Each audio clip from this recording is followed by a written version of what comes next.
자녀 교육 E-상. 우리 아들이 태어나서 초등학교를 졸업할 때까지의 교육을 받았던 부분에 관해 살펴보고자 한다. 아들은 88년 7월에 집안의 축복 속에 태어났다. 아들은 초창기에 엄마의 손에서 길러야 했는데 아내가 교직 생활을 하던 터여서 할머니 손에서 양육되었다. 거의 1년 6개월 정도였다. 주말을 이용해 엄마가 아기를 돌보려 했지만 낯선 손길에 서먹서먹해 했던 모양이다. 엄마와 아빠를 만날 수 있는 때는 주말뿐이었다. 아빠는 아들이 태어나기 3개월 전쯤에 서울로 발령을 받았다. 엄마는 여전히 고흥두원면에서 중학교 수학교사 3년차로 근무하고 있었다. 그리고 아빠는 승진시험을 준비해야 한다는 핑계로 자주 부산에 오지도 않았다. 여름방학이나 겨울방학 때에는 엄마가 돌보기도 했다. 제대로 엄마의 손에 컸던 때는 3살 때쯤이 되어서야 가능했다. 90년경 아내가 서울의 학교로 전근이 되고 나서였다. 90년 9월에는 둘째를 임신한 터여서 육아휴직을 3년간 신청했는데 그때는 아들이 제대로 엄마의 품에서 자랄 수 있었다. 90년 10월쯤부터 6개월 정도는 제주도에서 세 식구가 가족으로 처음 같이 생활을 하기도 했다. 주말마다 제주의 주요 관광지를 돌아보며 놀러 다니기도 했다. 91년 3월에는 아내가 둘째를 출산하기 위해 광주광역시의 처갓집에서 생활했다가 산후조리를 마치고 4월경에 상경하기도 했다. 아빠도 제주 생활 1년을 마치고 서울로 발령을 받았다. 어렸던 시절에 아들의 이름이 제대로 지어진 것이 아니었기에 적절하지 못하다고 해서 대리인을 통해서 개명 신청을 했는데 받아들여지지 않았다. 몇 년 지나 어느 정도 성장을 한 후에는 집 근처의 어린이집에 맡겨 생활하도록 했다. 93년부터 동생과 함께 어린이집에서 생활하고 등하교를 했다. 도보로 이동했는데 동생과 손을 잡고 어린이집을 다녔다. 유치원도 겸하고 있던 어린이집이었는데 유치원 과정까지 그곳에서 마쳤다. 연도 말에 학예회를 했는데 아들이 양복 차림에 나비 넥타이를 메고 사회를 보았다. 여자아이와 둘이서 사회를 보았던 것이다. 부모님들을 모셔놓고 장기자랑을 하고 춤도 추고 노래도 하고 연극도 하는 식의 공연이었다. 다음 해에는 초등학교에 입학했다. 95년도였는데 아들은 초등학교로 등교했고 동생은 어린이집에 다녔다. 그의 집을 좀 더 넓은 곳에 조그만 아파트로 이사를 했다. 이사한 집이 학교와는 좀 더 멀었는데 도보로 다녔다. 동생의 경우는 마침 같이 다니는 친구가 있어 친구 어머니가 차로 등원시키고 하원을 시키는 식이었다. 우리도 차를 중고로 구입해서 엄마가 학교 출근하는 용으로 활용하기도 했다. 초등학교 1학년 때 종합이견은 심성이 곱고 착하여 거짓이 없이 성실하게 행동하며 자기의 생각을 중심으로 새롭게 발전시켜 나갑니다. 초등학교 2학년 시절의 행동 특성이다. 온순하고 조용하며 웃는 낯으로 순진성이 있고 친구들과 잘 지냅니다. 3학년 시절에는 개교 기념 그리기 대회에서 우수상을 수상하기도 했다. 한국청소년미술협회에서 주최한 전국학생미술대회에서 특선상을 수상하기도 했다.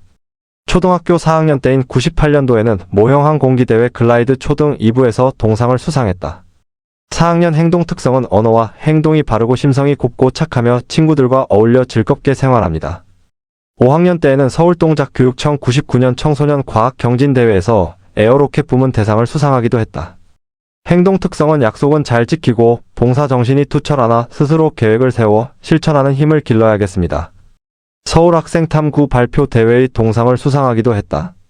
6학년 때 청소년 과학경진 교내 모형항 공기 제작 및 날리기 대회에서 글라이더 초등 3부에서 장려상을 수상했다. 6학년 시절에는 녹색소년단의 단원이 되어 열심히 자전기 타기를 생활화하였고 여름방학 때에는 전국 일주를 완주하여 완주증과 학교장 표창을 받기도 했다. 국토종단 확인증을 살펴보면 녹색소년단에서 실시하는 국토종단 통일기원 국토사랑 자전거 대행진 행사에 참가하여 인간사랑, 국토사랑, 환경사랑 정신을 새롭게 인식하는 동시에 극기심과 모험심을 기르면서 불굴의 의지로 끝까지 완주하였으므로 이 증을 수여합니다. 로 기록되었다.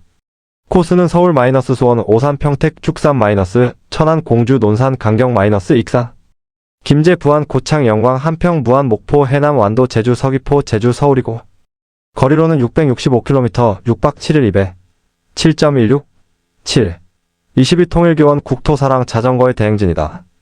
녹색소년 단원은 완주 후에는 한라산을 등반해서 백록담에서 기념사진을 찍었고 하산에서는 해수욕장에서 해수욕을 하며 일주일간의 피로를 씻어내기도 했다. 아들이 전국 국토대장정을 하는 기간 동안 엄마가 함께하며 동행했고 응원하고 지원을 아끼지 않았다. 해외 행사로 백두산을 여행하기도 했고 일본의 구마모토성, 후쿠오카, 아카다 타워, 시모노세키, 나가사키 등을 둘러보며 선진 문물을 살펴보기도 했다. 설악산의 최고봉 대청봉을 오르기도 했고 속초 해수욕장에서 수영을 즐기기도 했다. 초등학교 시절 수영장에서 수영을 배웠기에 영법의 최고 수준이 저변까지 자유자재로 구사할 수 있는 특급 수영 실력을 갖추기도 했다. 아들은 여름에는 수상 스키를 배우기도 했고 겨울에는 스키장에 가서 강습을 받고 스키를 배워 수준급의 실력을 연마했고 스키를 넘어 보드를 연습하기도 했다. 스케이트로 배워서 곧잘 겨울철에 스케이트에 빠지기도 했다. 아들에게 지원한 부부는 최대한 본인이 하고자 하는 부분에는 지원을 아끼지 않았지만 자신의 적성에 적합한 분야가 아닌 것에는 어느 정도 한계가 있었다. 피아노 학원도 열심히 보냈지만 제대로 실력을 향상하지 못했던 것은 자녀 교육에서 아쉬움이 남는 대목이었다. 충분히 어린 시절의 운동과 자전거 등으로 단련된 탄탄한 체력은 성장 발전의 토대가 되었으며 심신을 단련하고 극기할 수 있는 자신감, 어려운 일은 해낸 자존감을 높이는데 기초가 될 수 있었다. 아들 둘은 데리고 아빠가 목욕을 같이 하는 것은 주말의 한 즐거움이었다. 아이들의 등을 밀어주고 때를 밀었던 추억이 진하게 남아있다. 아들들의 등살에 못 이겨 바나나 우유나 아이스크림을 사 먹이고 귀가하던 길이 아련한 추억이 되었다. 보다 나은 환경에서의 자녀 교육을 시킬 수 있었어야 했는데 열악한 경제 환경 등과 맞물려 아쉬움을 남긴 부분이었던 듯하다. 아들의 앞날이 더욱 빛나고 훌륭한 엘리트로 성장해 가길 바라는 마음 간절하다.